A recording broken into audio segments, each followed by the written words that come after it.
Doon inilipat na namin yung mga cabin sa main store dahil tapos na yung project. So mag-opisina na lang itong ano, mag-opisina ng dito sa loob na ng building mismo, hindi na sa cabin. Ang oras is around 2 AM in the morning na.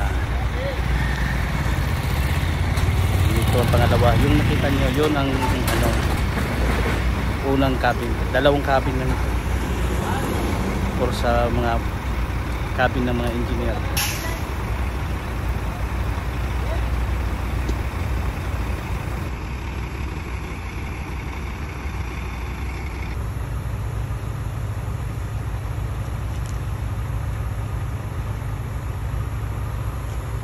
The second cabin loading.